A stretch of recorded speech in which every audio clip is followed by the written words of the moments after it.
Shalom, peuple de Dieu, que le Seigneur vous bénisse. Ici votre frère, le prophète Israël Jalila.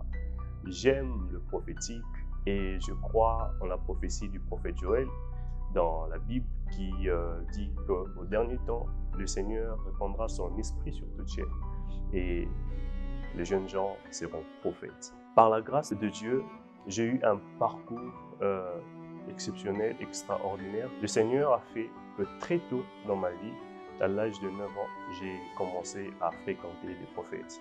Mon père est pasteur et notre maison était une sorte de maison de prière. Alors, on recevait des prophètes de partout, Lubumbashi, Bukavu et de partout d'ailleurs. Et très tôt, j'ai commencé à apprendre, à comprendre et aussi à être enseigné sur le prophétique. Et comme vous pouvez lire dans le livre de Job 38, nous pouvons comprendre une chose, que tout ce qui est spirituel ou tout ce qui vit est accompagné d'un mécanisme et accompagné des codes qui font à ce que nous puissions expérimenter certaines choses.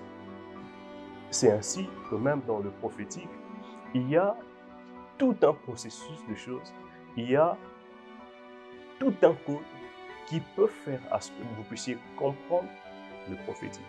Car un prophète qui est prophète mais sans comprendre le prophétique, c'est là où se pose le problème. Et comme je disais, par la grâce de Dieu, j'ai commencé à fréquenter les prophètes. Et Dieu nous a fait grâce à l'âge de 10 ans, Dieu a commencé à nous parler au travers des songes. Et le Seigneur était en train de préparer mon esprit à quelque chose. 2 années plus tard, lorsque je parle des années plus tard, c'est 1 année ou 2 ans, j'ai commencé à organiser des cultes de derrière la maison. Et lorsque j'organisais ces cultes, c'était entre enfants. On était en train de jouer. Donc, vous comprendrez que mon jeu a été ecclésiastique. Alors, plusieurs années après, le Seigneur m'a donné une instruction de commencer une structure afin de aider le peuple de Dieu, afin de partager avec le peuple de Dieu. En 2015, j'ai commencé une structure de Talk About Jesus et 2 ans plus tard, nous avons commencé à réunir un bon nombre de jeunes. Et lorsque nous avons commencé à réunir ce nombre de jeunes, le Seigneur a fait grâce. Nous sommes allés en Inde pour continuer les études. Lorsque j'arrive en Inde, le Seigneur me dit une chose: tu es ici, mais c'est pour une mission. Tu dois élever un peuple. Et par la grâce de Dieu, nous avons commencé à organiser des moments de prière dans la maison avec quelques frères. On était à 4 et on était en train d'appeler des gens afin de prier. Et Dieu nous a fait grâce. Il y a eu une dizaine de personnes, une vingtaine, une trentaine, et on a commencé des cultes dans des maisons. Et des vies ont commencé à être impactées. Je me souviens, il y a une soirée où nous sommes allés de 21h jusqu'à 7h, où les gens étaient impactés par l'Esprit de Dieu et ils étaient en train de prophétiser de 21h jusqu'à 7h.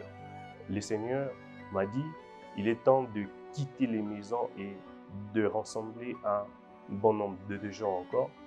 Et Dieu nous a fait grâce, nous avons commencé à organiser des activités dans de grandes salles. Et pendant ce temps, nous avons vu comment est-ce que les gens étaient en train d'être transformés et nous avons vu comment est-ce que Dieu était en train d'impacter les gens par le prophétique. Et il y a eu un réveil prophétique dans la ville. Et les jeunes de papa étaient en train de prophétiser, étaient en train de travailler dans cette vague. Et Dieu a élevé un peuple prophétique. Mais ce qui retient mon attention, c'est ce que je viens partager avec vous. C'est après des années, j'ai vu certaines personnes qui prophétisaient déjà stagner dans l'exercice du don. J'ai vu d'autres évoluer et j'ai vu d'autres arrêter. Et c'est par là que je voudrais attirer votre attention. Lorsque nous parlons du prophétique, il ne s'agit pas seulement de l'impactation. Lorsque nous parlons du prophétique, il ne s'agit pas d'aller recevoir cette grâce, mais il faut aussi travailler sur cette grâce. Mais pour travailler sur cette grâce, nous devons comprendre comment est-ce que le prophétique fonctionne, comment est-ce que le prophétique marche. Lorsque les gens reçoivent le prophétique, mais sans comprendre comment est-ce que ces choses fonctionnent, c'est en ce moment-là que plusieurs stagnent, c'est en ce moment-là que plusieurs arrêtent, même avec la foi. Et c'est ce qui choque aussi pour la plupart des cas. Dieu opère réellement. Je crois au prophétique. Mais comment est-ce que nous devons marcher? Comment est-ce que le prophétique marche? Que le Seigneur vous bénisse. Nous allons revenir pour parler sur ces sujets.